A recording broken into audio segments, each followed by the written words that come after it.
Sí, vaya, eso ya se oye más que necesario. Pues no es muy horrible, ¿no? ¿Sí? ¿Está bien? Vale. Pues a mí me gustaría hablar sobre el pensamiento, ¿no? La forma de pensar que es típico de la crisis y pues unos remedios que se puede aplicar para salir de aquello. Y me limito simplemente a aclarar de esto, que también es un gran tópico, un solo aspecto, ¿no? Debido al tiempo muy breve que tenemos. Entonces, lo que quiero decir tendrá como tres partes. Es muy sencilla. Una parte en lo que nos situamos, ¿no? Entendemos un poco el contexto en el cual se puede mirar al asunto que vamos a analizar. Y luego una tercera parte donde simplemente de forma de sacar conclusiones me gustaría hablar a ustedes de un amigo que tengo, ¿no? Que para mí es un buen ejemplo, ¿no? De como conclusión de todo el pensamiento que intento de compartir con ustedes. Pues la primera parte sería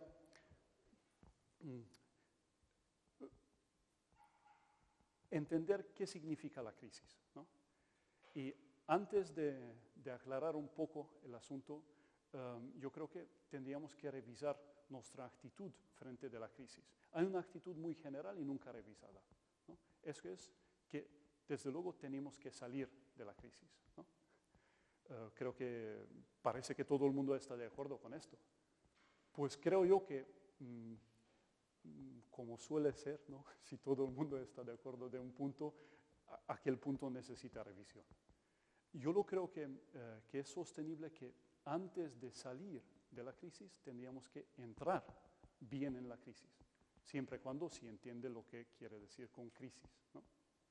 Pues porque si uno no se ha entrado bien, ¿no? En un problema es muy difícil salir, a eso me refiero. Pues, ¿qué significa crisis? La palabra crisis, como muchos de ustedes saben, viene del griego, ¿no es cierto? Y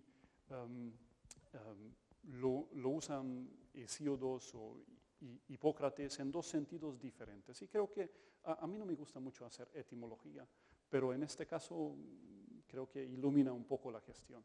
Crisis quiere decir, Hipócrates lo usa desde luego como término de la medicina, ¿no? Es el culmen de la enfermedad, ¿sí? Es decir, me parece que la crisis es una cierta enfermedad, ¿no? Entonces, uno tendría que pensar cómo curarlo, ¿no? Y más bien, lo que ilumina la cuestión, que lo que se llama crisis es el culmen, es decir, la enfermedad ha empezado mucho antes, ¿no? Y esto lleva a un estado crítico. También crisis quiere decir elección o decisión, ¿no? O sea, cuando uno dice yo te voy a criticar, aunque en castellano eso se toma como yo te voy a machacar, ¿no? O sea, yo te voy a aplastar con mis comentarios críticos, quiere decir que yo hago un corte, ¿no? Una separación entre los aspectos buenos de lo que tú has hecho o has propuesto y los aspectos que son pues menos buenos, ¿no? Pues también la tercera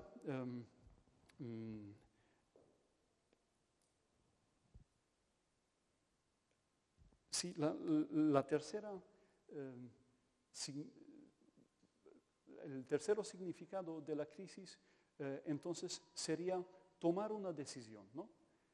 Cuando uno dice estamos en crisis, desde luego se refiere a un punto donde se puede ir de este lado o al otro lado, ¿no? En dos direcciones como mínimo.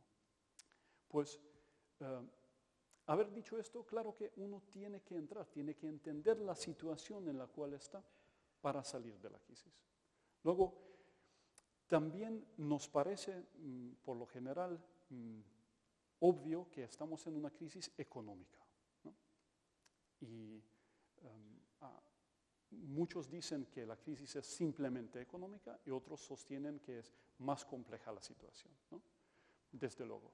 Creo yo que sería una actitud prepotente de un filósofo decir que, mira, la crisis no es económica, es una crisis de la fe, es crisis moral, ¿no? Es crisis de la cultura, todo eso es verdad. Pero creo yo que antes de, ¿no?, venir con todos estos puntos, críticas y aclaraciones, uno tendría que admitir que es una crisis económica, siempre cuando se entiende bien la palabra economía. Y seguramente saben ustedes que economía quiere decir, o sea, otra vez viene del griego y otra vez pienso yo que ilumina un poco la cuestión. Es ¿cómo se llama? Una palabra compuesta, ¿no?, de dos expresiones griegas, de oikos, ¿no?, de la casa, y de nomos, que son las leyes, ¿no? ¿Por qué me parece esto importante? Porque cuando uno dice que estamos en una crisis económica, se suele sobreentender que lo que está en crisis es el mercado. Pero creo que más que nada en España se sabe de lo que está realmente en un estado crítico. No es tanto el mercado está bien. Lo que está en la crisis son las familias, ¿no? Son las casas, el oikos. Es decir, lo que son las relaciones más básicas con los seres queridos. Eso sí entra en una situación donde, como dice la palabra, hay que tomar decisiones, ¿no?, hay que separarse de ciertas cosas, ¿no?, y también hay que curar ciertas enfermedades. Lo que a mí me importa aquí, que economía no se ha entendido en términos impersonales, sino más bien, como indica la palabra y toda una tradición, ¿no?, que lo que es economía es un trato personal. Bueno, si me permiten, es muy difícil definir lo que es economía, ¿vale? O sea, desde luego hay muchas teorías de economistas, ahí está la economía de Engels y de Marx, para decir lo mínimo, pero algunas pequeñas aclaraciones quizás y luego los de, no sé, la escuela de Austriaca y los liberales, etcétera, etcétera. O sea, cada uno tiene un concepto de la economía, ¿no?, que no es nuestra tarea hoy entrar en esto. Simplemente quiero decir unos puntos pequeños, ¿no?, que desde luego si se trata de economía, esta relación entre personas, ¿no?, el intercambio de bienes, es un intercambio que es diverso, que incluye como la extracción de bienes, la producción, la distribución de bienes, pero todo esto tendría que, diría yo, entenderse como parte de la relación personal, ¿no?, más que un proceso impersonal, ¿no? Las teorías económicas, tanto de los marxistas como de los liberales, tienden a enfocarse simplemente, ¿no?, al proceso y no a la interrelación, ¿vale? Bien. Lo que sí se entiende, creo yo, que si es un intercambio de bienes, ¿no?, lo que se llama economía, pues que estos bienes pueden ser también diversos, ¿no?, diversos en cuanto a un bien, no sé, o sea, cuáles son los bienes que intercambiamos, son servicios, productos, etcétera, ¿no? Y ahí vamos a acercarnos al tema que voy a tratar. El bien, sostienen los sociólogos hoy, el bien primero que compartimos no es un producto, sino es el anuncio.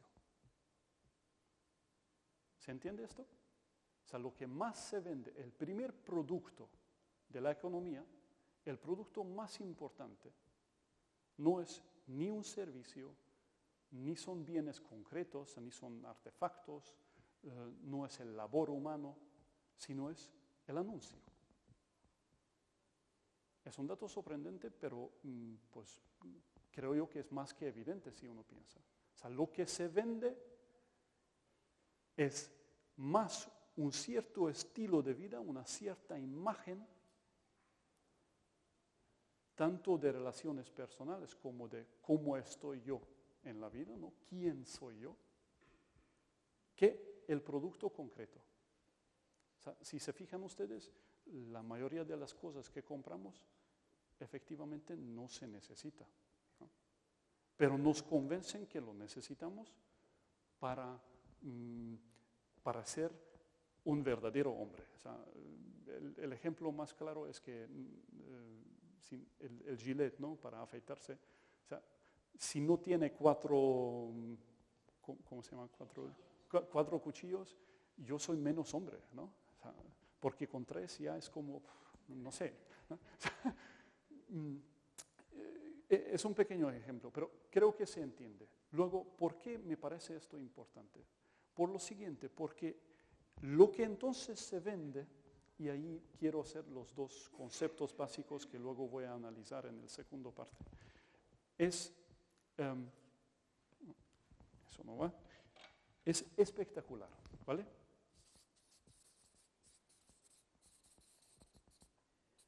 Y me gustaría contraponerlo a lo que es maravilloso. Yo no sé escribir, pero ustedes me escuchan y adivinan luego. ¿Sí? Los 2 conceptos básicos que voy a analizar fenomenológicamente, luego explicaré qué significa esto, serían lo que es espectacular y por lo tanto sorprendente, ¿no? Y lo que es maravilloso. Voy a explicar qué significa analizar algo fenomenológicamente, ¿vale? Pues al comienzo del siglo XX, un filósofo alemán, Edmund Husserl, publicó un libro que es como mi máquina de torturar para los seminaristas, ¿no? Se llama, ya el título suena bien, Investigaciones Lógicas. O sea, vamos, promete muchas aventuras, ¿no?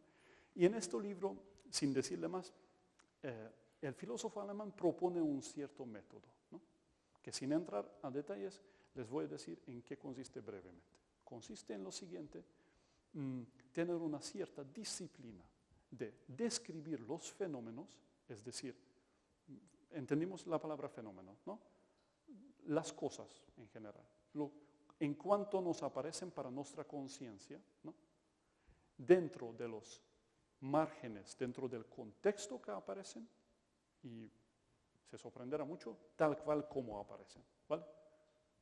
O sea, la cuestión es muy sencilla, ¿no? ¿Qué hace un filósofo?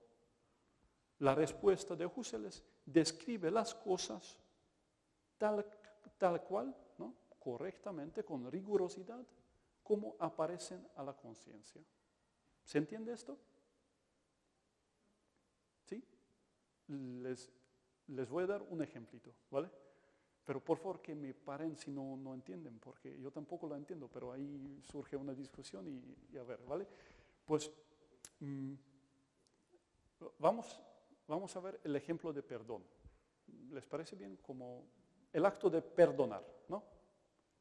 Bueno, si yo hago una descripción sociológica, voy a describir cómo en tal sociedad, no sé, cómo los judíos, ¿no? Cuando piden el perdón de Dios, rascan, ¿cómo se llama? Destruyen como signo de esto la ropa que llevan, ¿no? Bueno, lo han hecho, ¿no? Es una expresión del perdón. O yo puedo pedir a perdón a usted por hablar tonterías ya de hace muchos minutos, ¿no? Desde luego, haciendo un gesto de abajar, ¿no? O sea, decir que usted juzga sobre mí y por lo tanto me pondría en rodillas, ¿no? Como otra expresión. Y cada cultura, según lo que se ha establecido, tiene sus expresiones. Hasta aquí vamos bien, ¿no? Bien. Entonces, el labor filosófico, ¿en qué sentido es diferente? La respuesta de Husserl sería, pues se centra en lo que es esencial. Esencial quiere decir sin la cual, ¿no? Sin tal aspecto, el perdón no sería como es. ¿Vale? Es decir, se centra, ¿qué es el perdón? En cualquier contexto.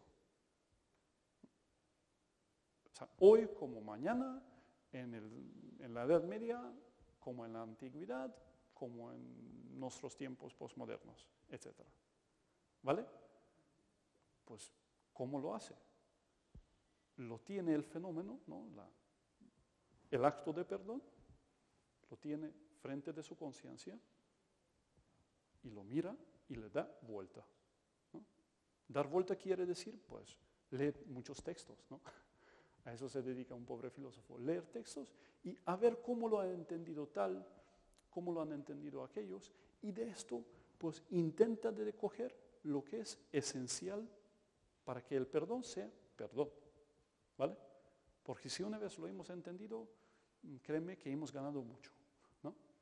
Les doy un aspecto, ¿vale?, del perdón que tiene tal características, es decir, es necesario que sea así, porque si no será así, no será perdón, ¿vale? Y les doy otro para un falso candidato para esto, ¿no? Empecemos con el falso.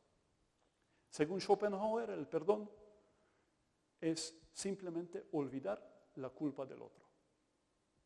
O sea, el filósofo Schopenhauer dice, cuando usted se enfada con alguien, ¿no?, luego perdonar significaría que se le pasa la rabia, ¿no? Incluso se ha olvidado lo que ha pasado. ¿Qué le parece esto? ¿Es esto el perdón o es otra cosa?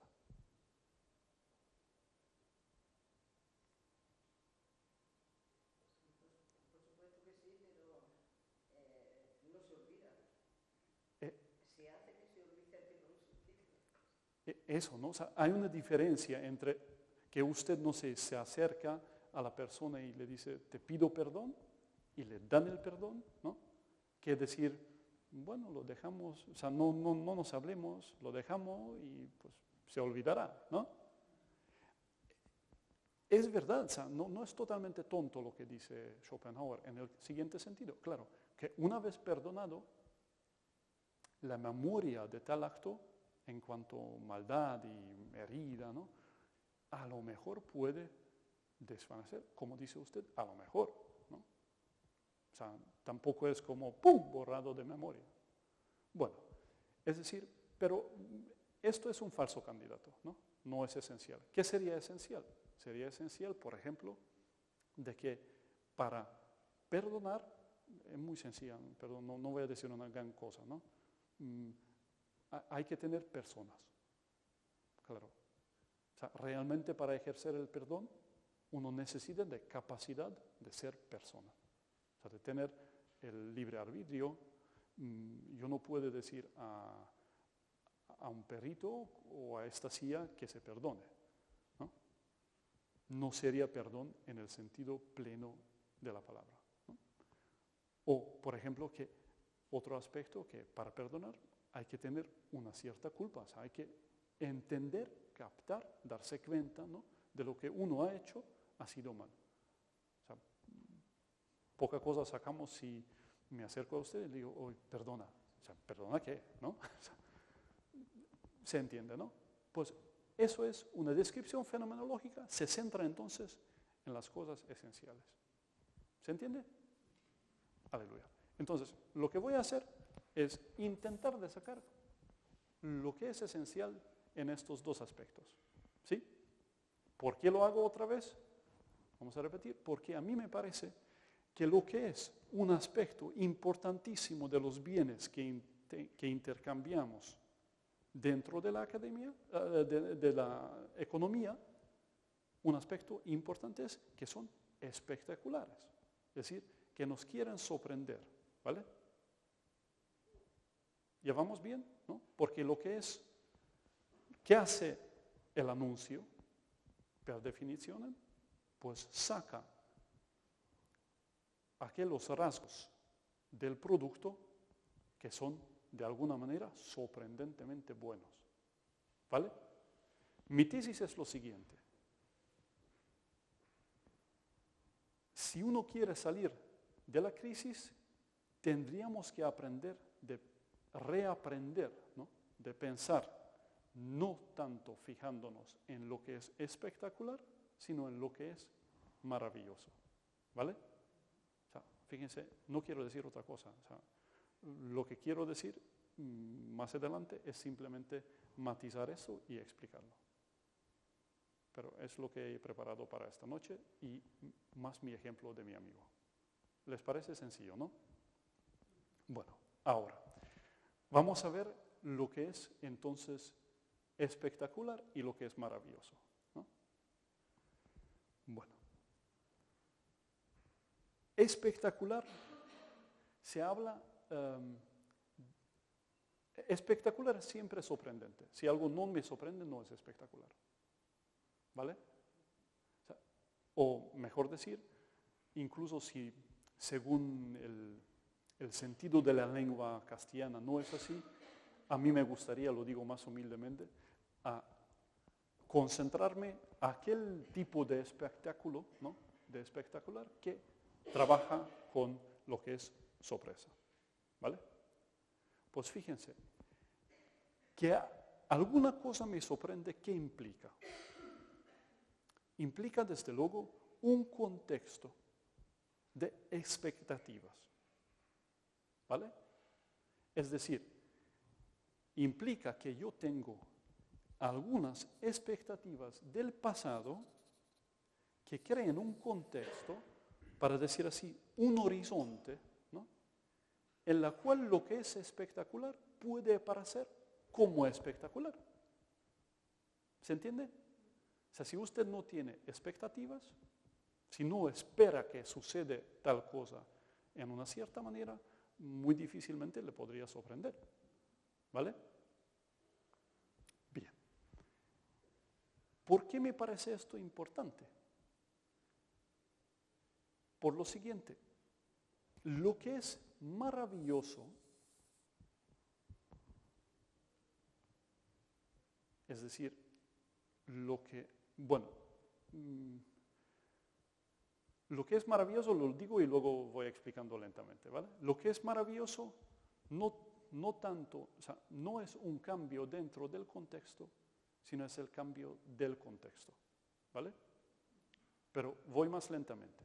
O sea, fíjense, lo que es espectacular nunca es todo, sino un aspecto de las muchas expectativas. Esto, en vez de ser así, es así. ¿Se entiende? O sea, ponemos un ejemplo. Si usted entra a su propia casa, ¿no? Y ve que hay una cena que huele ya bien, ¿no? De entrada preparada por su marido, eso se llama sorpresa, ¿no? Si usted entra y absolutamente nada es semejante a su propia casa, eso no es sorpresa.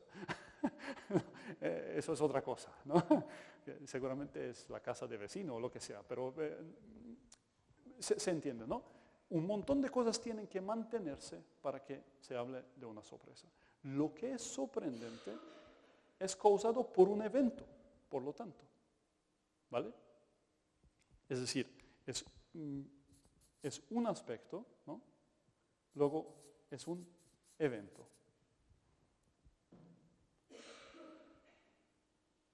¿Sí? Por lo tanto, y eso es el tercer aspecto que quiero tratar, lo que es sorprendente, según la temporalidad de la cosa, es necesariamente, tiene una duración limitada. Se refiere a un momento de sorpresa, ¿no? Uno no puede estar sorprendido como todo el tiempo, ¿no? O sea, uno se sorprende y luego vuelve a la normalidad. ¿Se entiende esto? O sea, lo que es espectacular es, para decir así, el efecto, ¿no?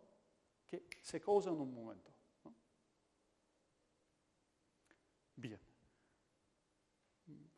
Les agradezco por su paciencia porque aún no se entiende por qué todo esto es importante, ¿no? Pero lo entenderán, ¿no? Lo entenderán ahora cuando vamos a hacer la comparación entre lo que ya conocemos como espectacular y lo que es maravilloso, ¿vale? ¿Por qué me parece el término maravilloso tan importante?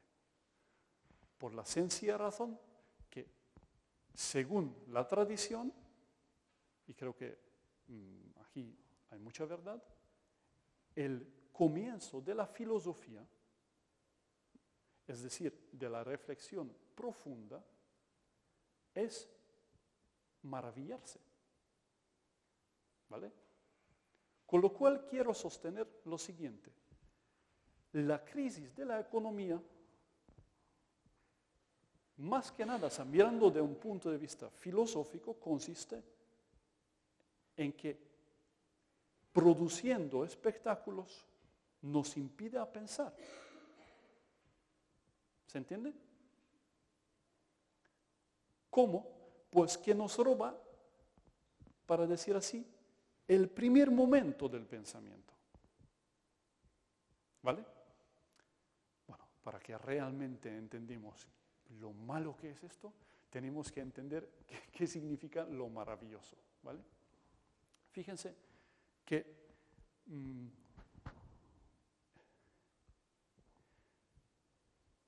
lo maravilloso, para empezar con el final, ¿no? Es algo lo que se sostiene el tiempo, ¿vale? Es decir, uno puede estar maravillándose, admirar algo, ¿no? Lo que es una expresión de maravillarse, por mucho rato. Quizás algunos de ustedes piensan, claro, hombre, pero esto empieza con una sorpresa. Y voy a volver a este punto, ¿no? O sea, fíjense, normalmente cuando un filósofo separa dos fenómenos, ¿no? Dos cosas, dos actos o actitudes que son semejantes, cuando realmente ha ejercido el labor de distinguirlos bien, luego se da cuenta que, bueno, pero están relacionados, ¿vale? Pero eso ya viene después. O sea, fíjense, la estructura temporal, ¿no? De sorprenderse, que es el efecto de espectacular, de espectáculo, es radicalmente diferente. No solamente porque lo que es maravillarse se sostiene en el tiempo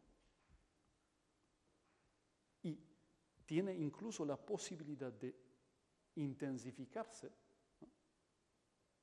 Sino también porque el horizonte del tiempo es diferente. Voy explicando. Hemos dicho que lo espectáculo, o sea, lo que es sorprendente, sí, solo funciona porque hay expectativas del pasado. ¿Vale? Lo que es maravilloso no tiene esta necesidad, para decir así, de apoyarse en el pasado, sino se da completamente a un futuro. ¿Sí? En cuanto a maravillarse, o sea, otra vez voy a decir que, claro, lo que me maravilla tiene la entrada una sorpresa, ¿no? O sea, pero en cuanto acto de maravillarse, claro, me abre un nuevo horizonte. Ahora, esto será un poco más difícil. Fíjense.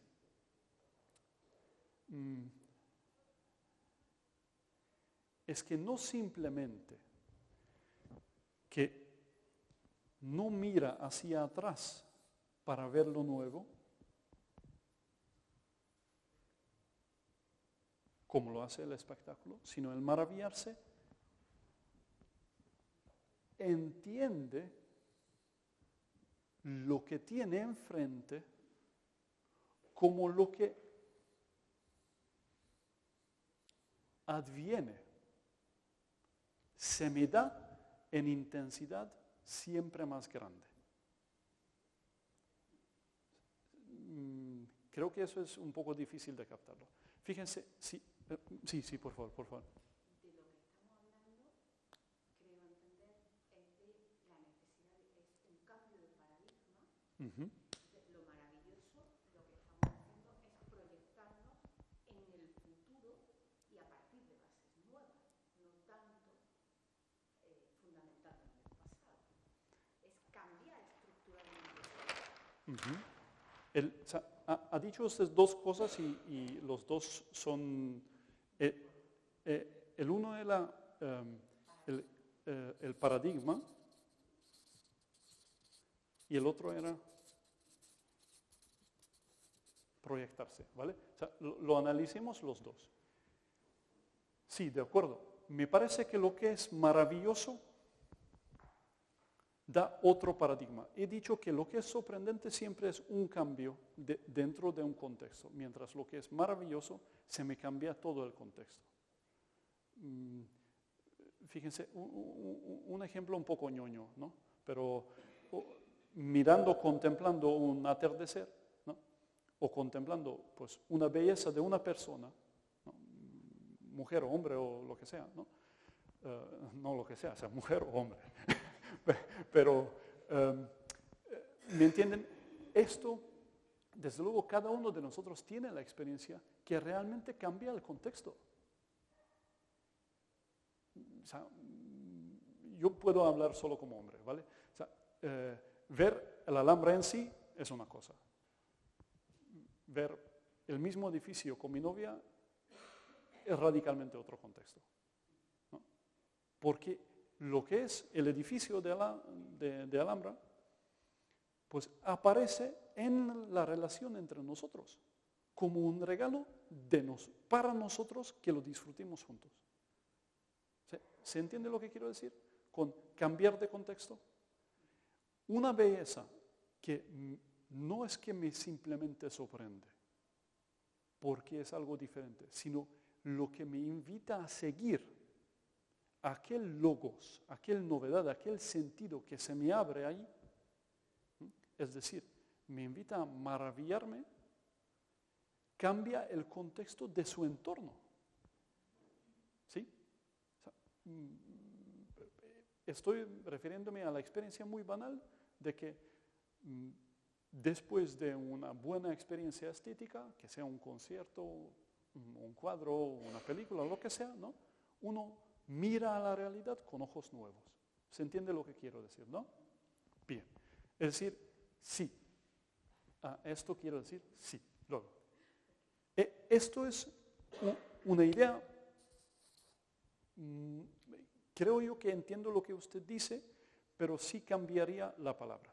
Por lo siguiente, me parece a mí que proyectarse, ¿no? O sea, lanzarse es justamente lo que hace el espectáculo.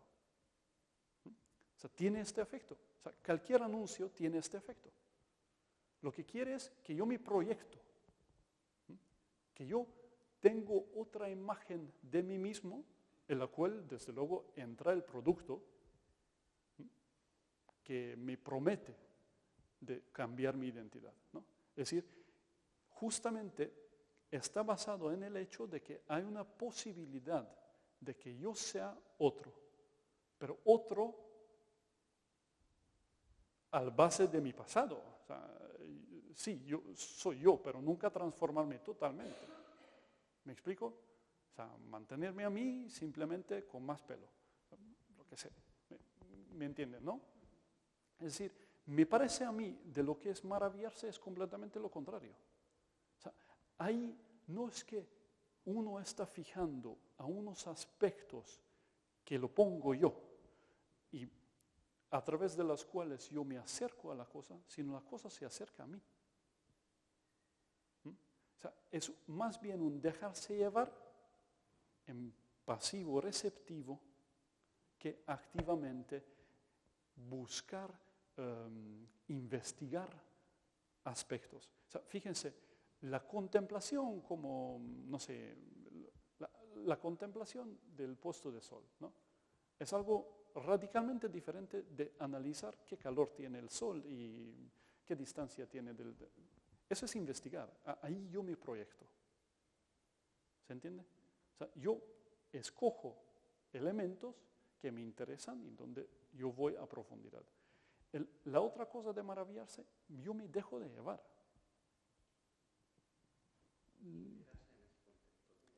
En este nuevo contexto, efectivamente. ¿Vale? Veamos un punto más que quizás el punto que quiero mencionar aclara, ¿no?, la diferencia. Fíjense,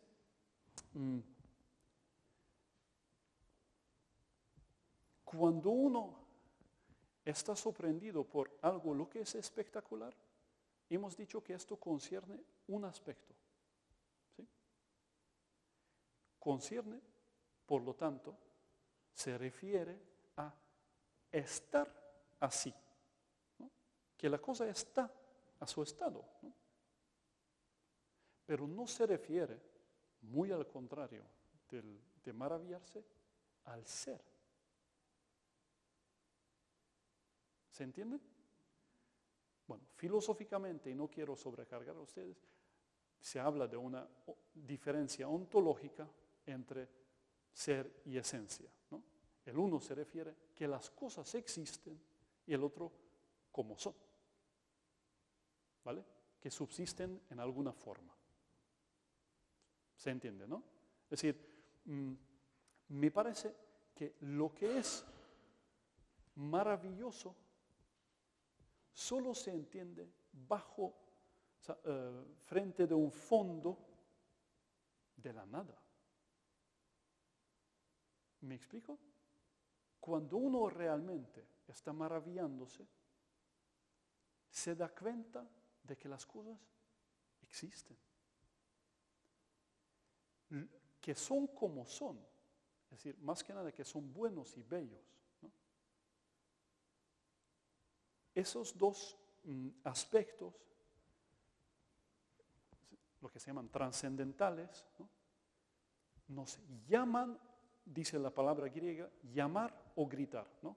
Kalein, el de belleza, ¿no? Es que lo que llama y la bondad grita, ¿no?, para ser observado. Me invita de prestarme, ¿no? Esos son puentes para llegar a la intuición de que, de lo que es el culmen de maravillarse, de que, ¿por qué son las cosas? ¿Por qué no más bien la nada? ¿Entienden lo que quiero decir? El dato realmente sorprendente es la creación. El dato realmente sorprendente es que las cosas son. Los eventos que nos dan sorpresa porque son espectaculares nunca tocan este fondo. Por lo tanto, son espectáculos. Quedan en el nivel de apariencias, pero nunca, si me permiten usar otra metáfora, nunca pueden invitarnos a escuchar, ¿no?, que tiene que ver con nuestra vocación, a escuchar el logos, el escuchar el sentido, a qué nos llaman las cosas, sino simplemente a qué son, cómo son. El pensamiento profundo, el verdadero pensamiento, siempre es pensamiento del ser, ¿no? Es decir, es testigo del acto de la palabra que deja las cosas, que da existencia, vida a las cosas. Eso sí es maravillarse. Eso no se maravilla de un evento más que del evento de la creación, es decir, que las cosas son. ¿Se entiende?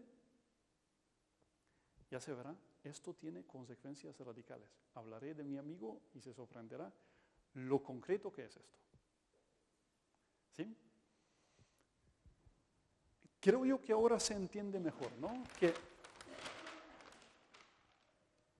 cuando digo que la estructura temporal es diferente, quiero decir lo siguiente. Lo que es espectacular, lo que es el espectáculo y por lo tanto sorprendente, solo existe si hay una marcha común, normal del tiempo, ¿no? O sea, el tiempo fluye y hay y fluye otra vez. No hay contacto con la eternidad. no salgamos del marco de la temporalidad. Mientras maravillarse, o sea, darse cuenta de maravilloso es que hay algo, ¿no? Y que muy concretamente hay esta cosa que me invita a pensar sobre de que hay algo y que esto es bello, ¿no? Es tener contacto con la eternidad, pero no con la eternidad en cuanto una mera prolongación de la temporalidad, o sea, no del momento, lo que Hegel con razón llama la falsa infinitud, sino con aquel eternidad, ¿no? Con aquel futuro escatológico de donde se da todo lo que es temporalidad.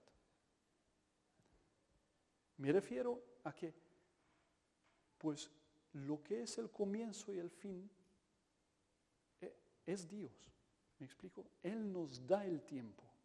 Y dentro del tiempo, pues Él nos da las cosas, ¿no? O sea, nuestro propio ser. Es decir, cuando uno se maravilla, en el sentido de que se da cuenta, sí, por favor. Hasta luego. Cuando uno se da cuenta, ¿no?, de que todo el contexto es capaz de cambiar, se da cuenta de que el contexto es lo que es el contexto del ser que se emerge por la palabra de Dios de la nada. ¿Me explico? Fíjense, esto, o sea, ver esto solo se puede ver en un fenómeno concreto, en una cosa concreta. Que como ejemplo yo les sugería de pensar su propia pareja, ¿no? El marido o la esposa es lo que sí, no simplemente es espectacular, vamos, sino realmente me hace maravillarme, ¿no? Porque es la clave, ¿no?, para darme cuenta lo que es la existencia. Es decir, que hay algo, ¿no? ¿Se entiende? Eso desde luego, aunque sabemos todos los hombres al menos que hay mucha sorpresa, ¿no?, en este camino de aprender a maravillarse.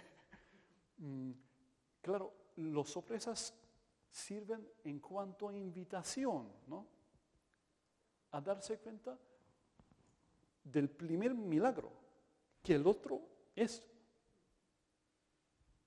¿Sí? Y no simplemente es, sino subsiste en esta forma. Porque, fíjense que hay una cosa muy interesante, ¿no?, que el ser sin la forma no se da, ¿no? Pero la forma sin la ser también es muy pobre. O sea, hay una pobreza y riqueza, ¿no?, entre esta diferencia ontológica, ¿no?, entre lo que es la ser y la esencia. Es decir, la forma de las cosas y que las existen, ¿no? Es decir, lo que nos lleva a esta maravillarse de la existencia siempre tiene que ser una cosa muy concreta, ¿no? O sea, un ente, ¿no?, un ente que lo hemos contemplado lo suficientemente tiempo, ¿no? No solo por esto, pero bueno, lo que uno piensa, ¿no?, o sea, vamos, el contenido de su pensamiento, más que nada, sino temporalmente su esposa y viceversa, ¿no? O sea, uno tiene que estar muy familiar con los aspectos para estar preparado de ver lo que es realmente sorprendente, ¿no? ¿Se entiende, no? Bien. Bueno. Y ya eso es aprovechar mucho su paciencia. Si me permiten, voy a hacer un resumen y luego hago la conclusión, ¿no? Entonces, hemos partiendo de que en qué consiste la crisis, ¿no? Consiste en una enfermedad que está en un punto decisivo, ¿m? Donde hay que tomar decisiones, ¿no? Un punto de elección. Un punto de elección que concierne más que nada la economía, ¿no? El oikos, en cuanto el oikos, la casa, la familia, ¿no? Se nos da dentro de un nomos, ¿no? De una ley. Entender esta ley es el primer punto de tomar buenas decisiones para salir de la crisis, ¿sí? Bien, hemos dicho que lo que concierne el efecto de economía al pensamiento es que existe, así simplemente dicho, el peligro de que impide a pensar. ¿Por qué? Porque el primer producto de la economía, ¿no? Lo que está central para la economía actual, es el anuncio que es espectacular, ¿no? Es decir, que quiere llenar nuestra mente con aspectos que siempre cambian y que se nos sorprenden continuamente y por lo tanto nunca podemos entender. O sea, nunca podemos estar realmente sorprendidos, ¿no? Realmente sorprendidos quiere ser maravillarse, ¿no? Hemos visto que este acto es diferente porque no tanto me invita a proyectarme, ¿no? A la praxis, a comprar, a redefinir mi ser, ¿no? A través de actos, sino me invita a, me deja ya, o sea, siempre cuando que yo me dejo llevar, ¿no? Me transforma en cuanto me pone delante de la nada de la cual surgió, ¿no? Con la palabra el ser, ¿no? Es decir, pues los entes, la creación. Bien, hasta aquí lo tenemos claro. Ahora, la conclusión. Creo yo que, fíjense, un filósofo cuando hace su síntesis siempre piensa que obra hecha, nos vamos a la casa, ¿no? Pero es que la vida es siempre más interesante y siempre más bella hasta que puede llegar la filosofía, hasta que puede llegar nuestra síntesis, ¿no? Entonces, lo que realmente son eventos, ¿no? Son eventos que nos invitan, pues, no tanto de hacer una síntesis y poner tal evento en nuestras categorías y sistema, sino de simplemente dar gracias, ¿no? Que es como el efecto primario, ¿no? De maravillarse. Pues así yo me encontré hace poco con un hombre que vive en las afueras de Granada, sin nombre, ¿no? Y es una persona muy sencilla. Y pues él con su ser, o sea, él es el hombre más pretencioso que yo conozco, ¿no? Pero ha dado unas pistas de qué hacer en la crisis. Este hombre se dedica hace 18 años a hacer marcos, a enmarcación, ¿no? Pero claro, me ha llamado atención lo siguiente. Entrando a su tienda, lo veo que solo está abierto hasta las 2, ¿no? O sea, por la mañana. Y toda la tarde la tienda está cerrada. Yo pensaba, bueno, debe ser un hombre muy rico que no quiere vender sus cosas, ¿no? Pues, como soy yo, lo pregunté directamente, ¿no? A ver si podemos compartir la riqueza, no sé. Y pues él me dijo que no es esto la razón, sino él simplemente quiere dedicarse a sus cosas, ¿no? Y sus cosas son lo siguiente. Él compra, pues, grabados del acero, libros en los cuales salen estos grabados, ¿no? Libros que él tiene preferencia de la época de 1850 a 1920 y prepara cientos y cientos, o sea, desde hace 18 años, ¿no? Unos cuadros con marcos. O sea, él prepara, para decir así, el passepartout y el marco para que luce, ¿no? El grabado, la pintura, y no vende. O sea, vende poco, vende por internet y tal, pero pero su fin no es esto. Ahora sí, empezó a vender, ¿no? Y esperemos que le vaya muy bien, ¿no? ¿Por qué me parece esto una cosa muy bonita? Porque, fíjense, él es un hombre que no está, o sea, no se deja llevar por lo espectacular, sino realmente ha aprendido lo que es maravillarse. ¿Lo ven? O sea, ahí está él, contemplando estos cuadros y la belleza que expresan, y como un humilde servidor quiere poner un marco, como para mantenerlo, para estar ahí y para permitir esto a más gente.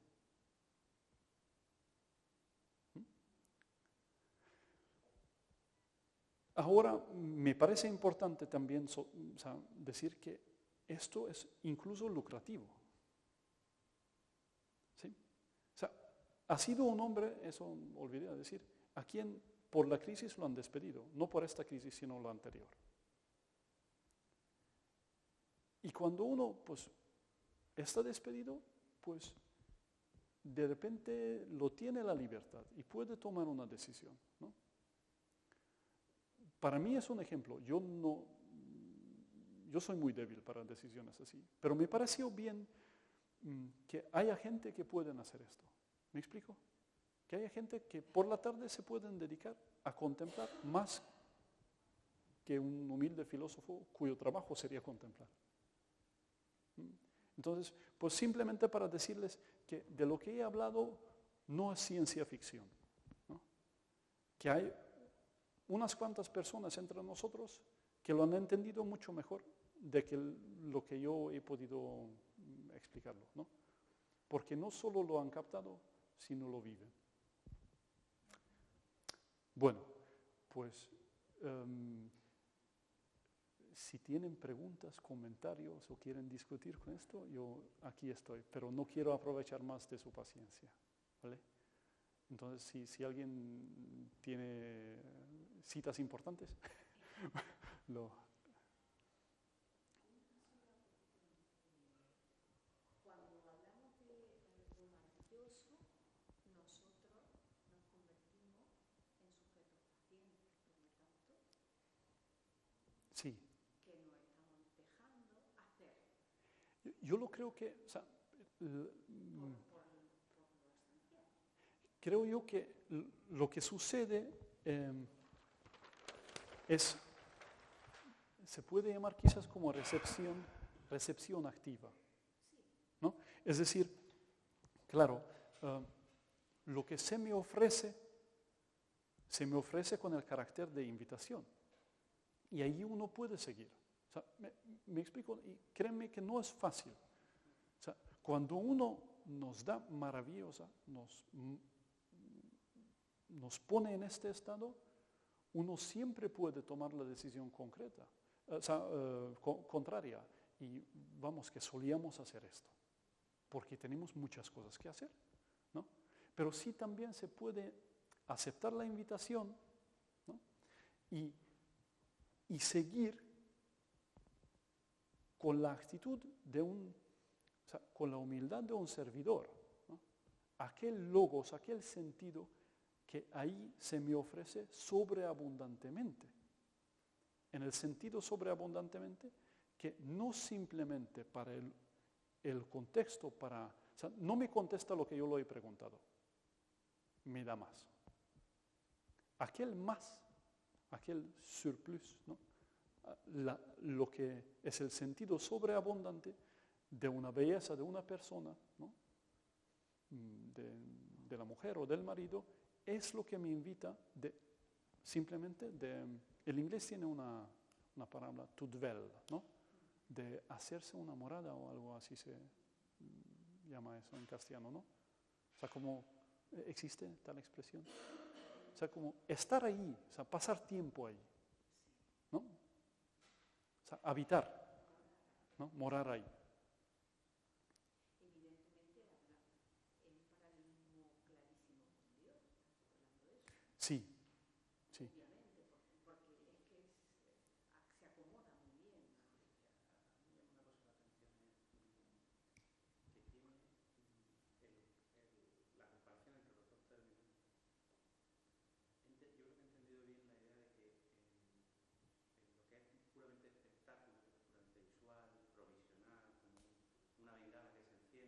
Ujú.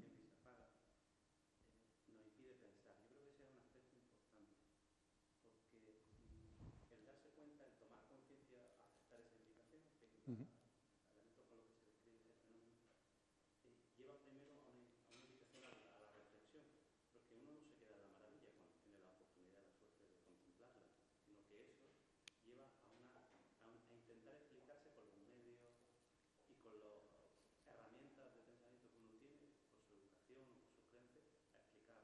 Sí.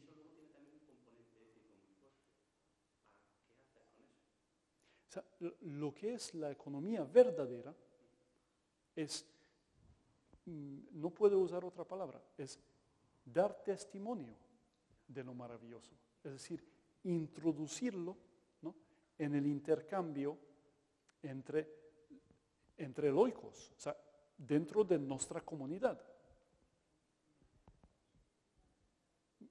¿Me explico? O sea, si me permiten, es tarea del cristiano, ¿no?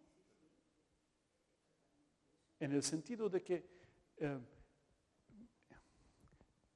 olvidé decirles esto, pero ocurre una cosa muy rara. Lo que se experimenta dentro de maravillarse es la cosa más general, el ser, ¿no?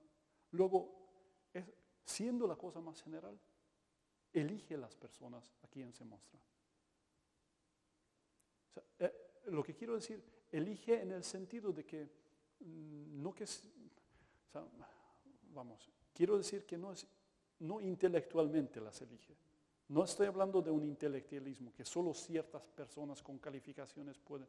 No, no, no. O sea, la cuestión es completamente lo contrario. Los niños saben maravillarse, nosotros no. ¿Me explico?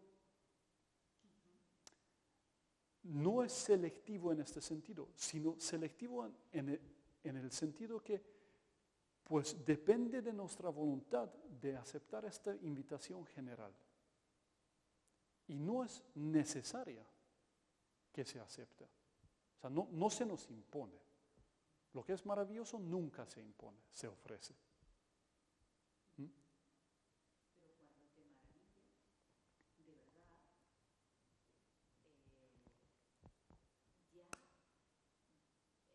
ya das testimonio. Es decir, llega un momento en el que si te has maravillado de verdad no puedes evitarlo. No, Y cuando lo aceptas, efectivamente, efectivamente, ¿no?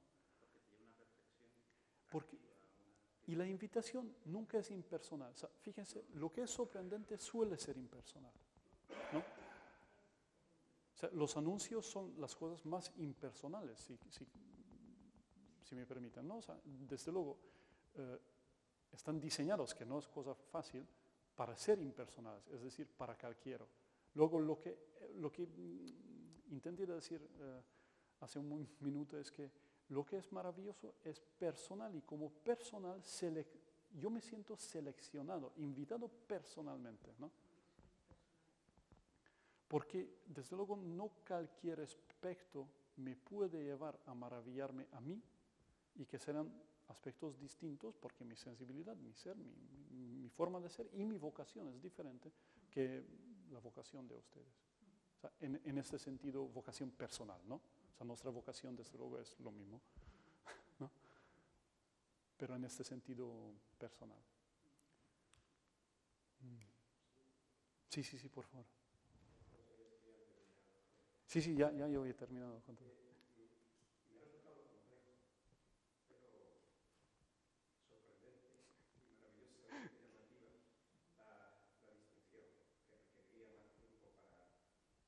Mm.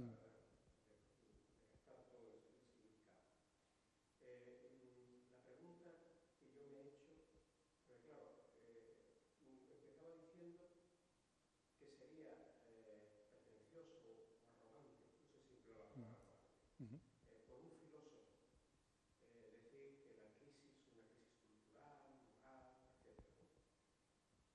Ujú. Sí.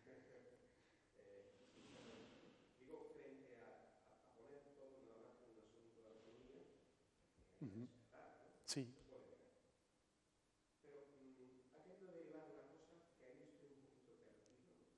Sí.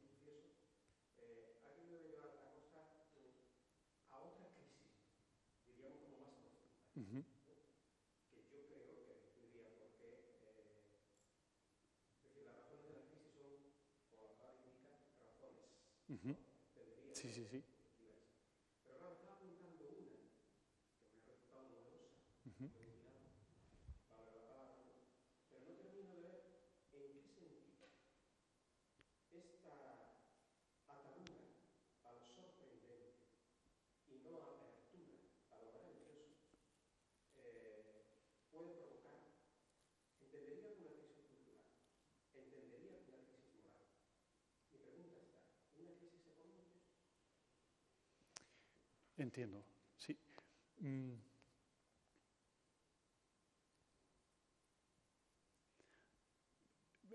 quizás, o sea, yo no soy economista y quizás mi respuesta es demasiado sencilla, ¿no? Pero creo que hay indicaciones que la crisis económica mm, tiene un carácter, y no solo aquí en España, de burbuja, ¿no? O sea, lo que quiero decir que las pretensiones falsas, ¿no? O una economía, o sea, un estado económico falso se ha derrumbado. O sea, para formularlo de otra manera, lo que uno tiene que despedirse, o de lo cual tenemos que despedirnos, son las ilusiones, ¿no? Pero claro, por esto yo intenté de fijarme a cómo se crean las ilusiones. Lo espectacular crea ilusiones, ¿no? Porque toma por la parte, o sea, toma la parte como el todo, etcétera, ¿no? O sea, vamos, que sabemos que un gilet de 4 cuchillos no me hace más hombre, pero sí me lo dejan creer. Cuando luego se da cuenta que esto no crea más hombres, y el ejemplo es muy concreto, estamos en tiempos de la moda de hipster, ¿no? ¿Le suena esto? Arthur sí lo sabe porque ¿no? Que es un hipster. Pues es la última moda de... ¿qué es esto? Una evolución de metrosexual postmoderno. Sí, pero con aspectos de los 60 y 70, ¿no? ¿Ya le suena? Pues efecto del hipster, que tenían que cerrar la fábrica de Gillette, varias fábricas, porque los hombres ya no es de moda afeitarse. Es parte de la crisis, tenían que despedir a un montón de gente. Pero quizás la cosa no es tan sencilla como yo intento decir, pero lo que a mí me parece que si entramos un poco en la complejidad, aquel maravilloso, lo que es espectacular es impersonal. Y siendo impersonal, crea ilusiones, ¿no?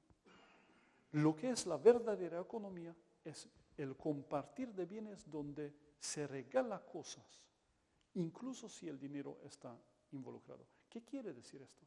Que es realmente personal. No, mi sonrisa no es fingida, no es falsa. ¿Me explico? Yo no vendo a ustedes ahora un producto que es mi charla, sino hablo con ustedes. Es un intercambio de un servicio, si quieren. Pero claro, es real, ¿no? Entonces, creo yo que la crisis consiste en justamente separar, o sea, si tenga, no, voy a hacerlo más humilde. O sea, creo yo que la crisis no es totalmente negativa, ¿no? Y espero que no lo digo porque aún yo tengo trabajo, o sea, ¿me entienden? Que me permite de hablar, pues no totalmente negativa. O sea, explica esto a un padre de familias que ha perdido su trabajo y tiene muchos hijos. Sin embargo, creo que es sostenible, de que no es totalmente negativa ni siquiera económicamente. Creo yo, la parte positiva es que algunos aspectos, o sea, algunos rasgos, algunos actos de que crean falsedad desaparecerán. Esto sí causa mucho dolor. Pero si se puede esperar algo de la crisis, esperemos que podríamos volver a un trato más personal. O sea,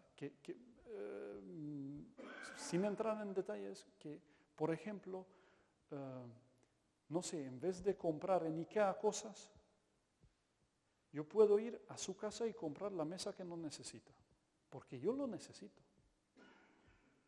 ¿Me explico? Y usted no lo echa a la basura, sino me vende a mí y yo tengo mucho placer en arreglarlo, que es un ejemplo muy concreto. ¿Se entiende? Pues claro, parece muy trágico, ¿no? Que yo, como no puedo permitirme, no voy a la tienda, no lo compro, la economía no va, una persona pierde trabajo por esto, ¿no? ¿Vale? Es muy triste. Pero también la consecuencia es que yo voy a su casa, le compro su mesa antigua, charlamos un poco y ya el comprar es secundario. Lo importante es que, pues, por un momento el pequeño extranjero se sintió acogido en un hogar. Y usted que tiene problemas, pues se me lo contó y ve que hay una comunidad real donde cualquiera puede entenderlo. O sea, me explico, es un tonto ejemplo, pero por eso lo digo, se pierde lo espectacular dentro de la crisis. Es mi esperanza para mantener lo que compartimos nosotros, una economía entre personas. Sí. Simplemente si puedo. Sí, sí. Es un minuto. Sí, sí.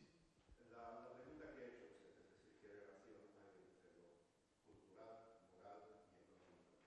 Yo creo que es una dirección muy interesante para un esquema muy sencillo. Pues lo que une esos tres aspectos es el orden. Es decir, hay una antropología tanto detrás de lo cultural, tanto detrás de lo moral, ético o detrás de lo económico.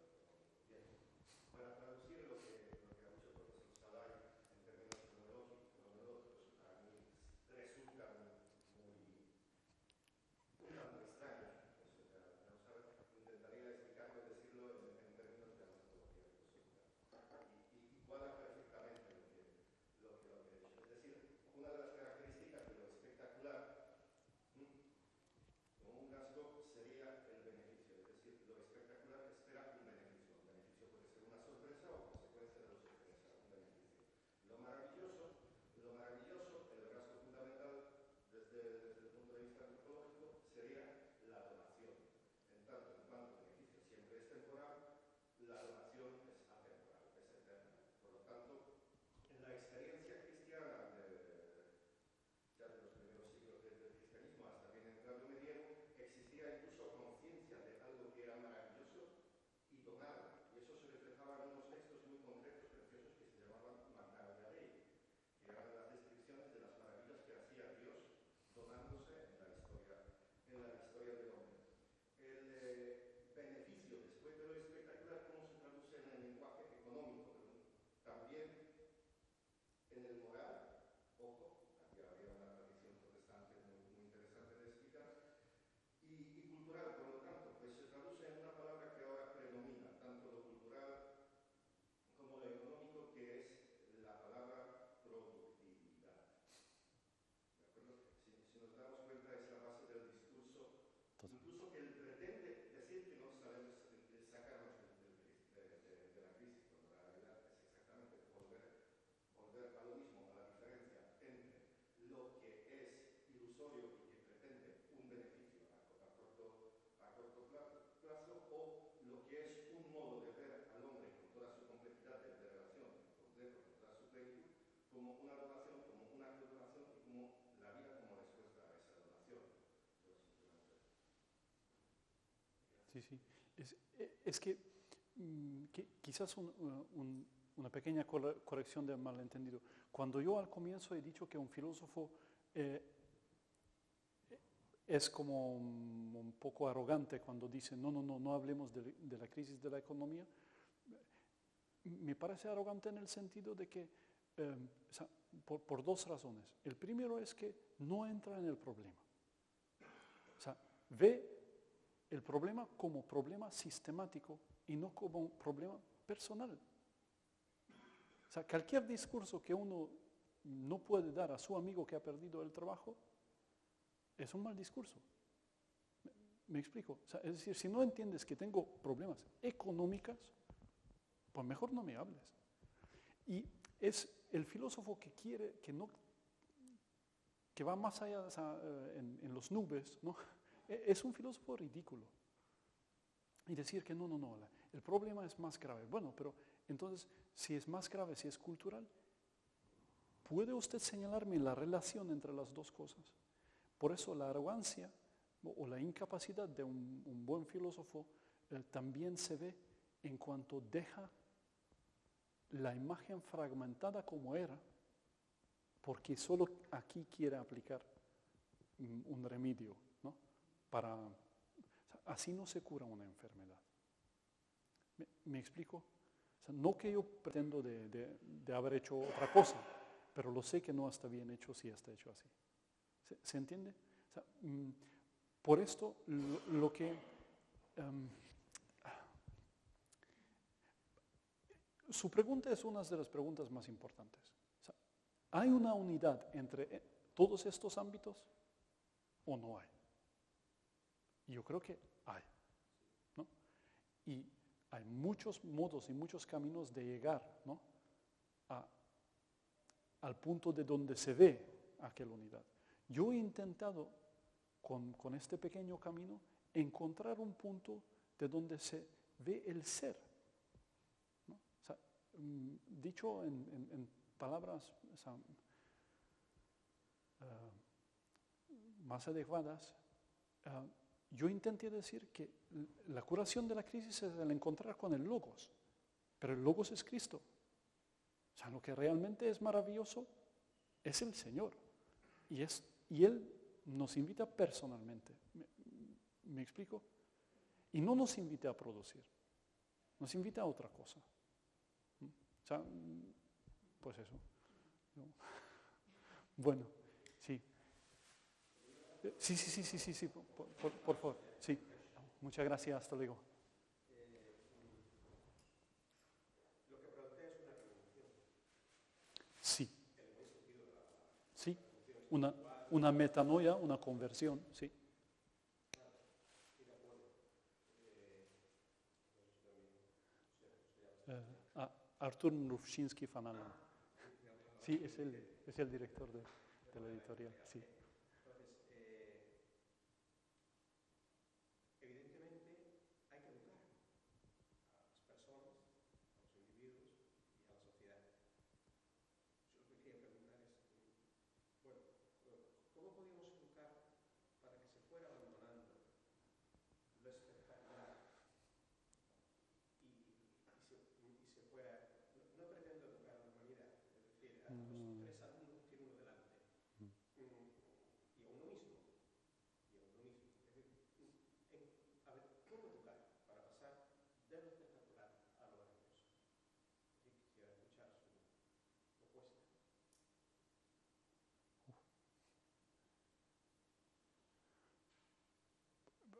O sea, me avergüenza mucho.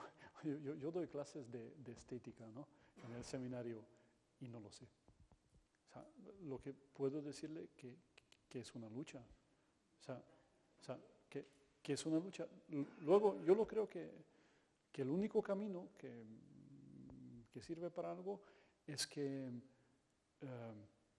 como usted ya lo indicaba, si el profesor mismo experimenta esto y puede acercarse a textos, o sea, concretos, indicando un camino para los alumnos no que entiendan el texto, pero que pues, aceptan la inspiración, ¿no? de que el texto nos transmite, para luego tener aquella mirada al mundo y en sí mismo. O sea, yo no puedo decir algo más concreto.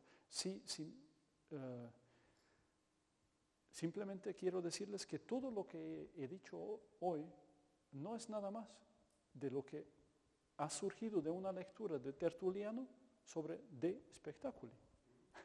O sea, es decir, yo lo he leído esto y pues otra vez, ¿no? El querido amigo Tertuliano me ha puesto rojo porque le digo, jolín hombre, o sea, si el tío tiene razón, mi modo de vivir no es que es moralmente cuestionable, es anticristiano tal cual. O sea, si él tiene razón, si lleva razón, eso es así. Y vamos, que ahí uno tiene que como remangarse y decir, bueno, teníamos que hacer algo de manera diferente. Pues yo no lo sé, o sea, lo que yo puedo proponer como una educación es hablar de esta vergüenza que uno tiene y donde uno experimenta que me han puesto en el rinconcito, ¿no? Pues, ¿no? Y me invita de una conversión, pues uno intenta, ¿no? Con sencillas palabras hablar de esto. O sea, pero créeme, nada de lo que he dicho hoy es original.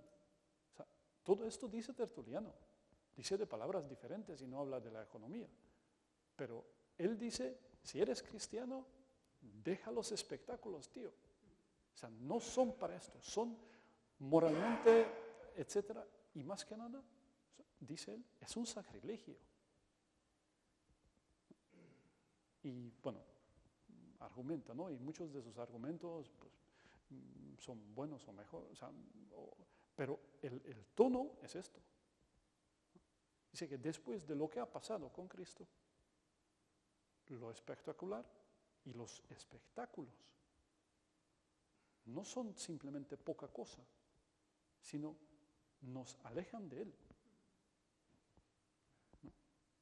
Perdón, que ya tendríamos que terminar, ¿vale? Muchas gracias por su paciencia.